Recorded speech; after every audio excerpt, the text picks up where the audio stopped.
Merci, Monsieur le Président. Chers collègues du Conseil municipal, chères Lilloises, chers Lillois, merci d'être venus si nombreux ce soir. Vous êtes au cœur de nos pensées en cet instant et c'est à vous que je souhaite m'adresser ce soir en prononçant ce discours de candidature. C'est un moment symbolique que nous vivons. Après plusieurs décennies d'un pouvoir tenu par une seule et même équipe, Lille se trouve à un tournant inédit. Et pourtant, cela se fait par un passage de relais sans enjeu, sans débat, dans la continuité d'un système qui est aujourd'hui à bout de souffle. Dans quelques minutes, un nouveau maire sera élu au sein même de ce conseil municipal. Une formalité administrative en quelque sorte, un passage obligé pour désigner un maire intérimaire 1 an avant les élections municipales et gérer les affaires courantes en attendant mars 2026. Chers collègues de la majorité, en désignant Arnaud Deslandes comme maire de transition, demandez-vous réellement si ce choix est respectueux des Lillois? Respectueux des Lillois? Non, car ce choix trahit la parole donnée.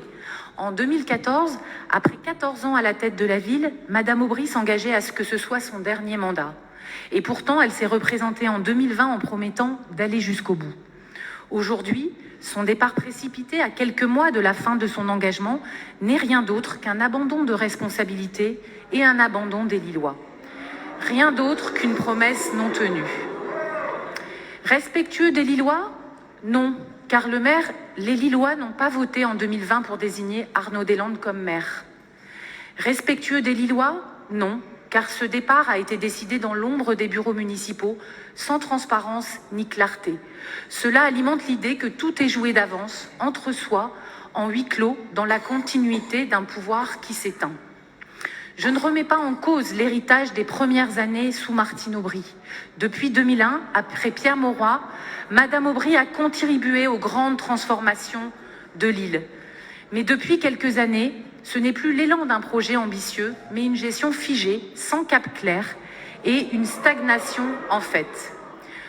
Oui, je le dis, notre ville stagne dans de nombreux domaines, dans le développement de grands projets comme Saint-Sauveur, Max Ormois, le port de Lille, mais aussi dans des domaines essentiels de la vie quotidienne des Lillois, la sécurité, la propreté, les espaces verts, le soutien au commerce local.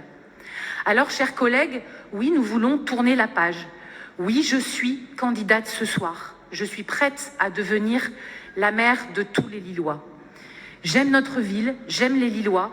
J'ai une vision pour notre métropole et je porte, avec une équipe formidable, unie et issue de tous les quartiers de Lille, Hélène et l'Homme, l'ambition d'un renouveau. Cette équipe sera toujours ouverte à échanger et à travailler avec les autres sensibilités politiques de Lille, sans sectarisme, sans dogmatisme, y compris vous, chers membres de la majorité actuelle, y compris vous, chers membres de l'opposition écologiste. Ma candidature a un sens profond, elle est un signal clair. Un signal qu'il existe une alternative à la continuité automatique du pouvoir et à ses alliances de circonstances. Une alternative fondée sur un débat démocratique, la transparence et l'ambition pour l'avenir de Lille. Avec Faire respirer Lille, nous construisons en effet depuis 2020 un projet pour 2026 avec les habitants, les associations, les acteurs économiques, les agents publics, en nous appuyant sur l'expérience et la diversité de notre équipe.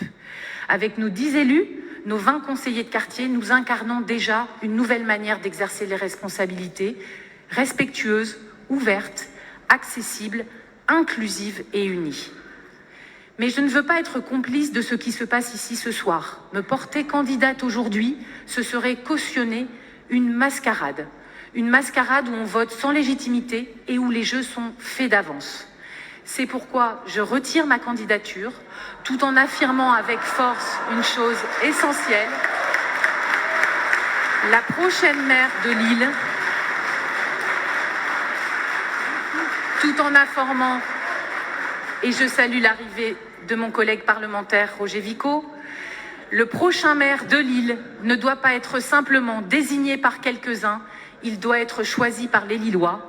Le véritable vote aura lieu en mars 2026 pour une ville qui retrouve enfin son rôle moteur dans une grande métropole européenne. Je vous remercie. Allez.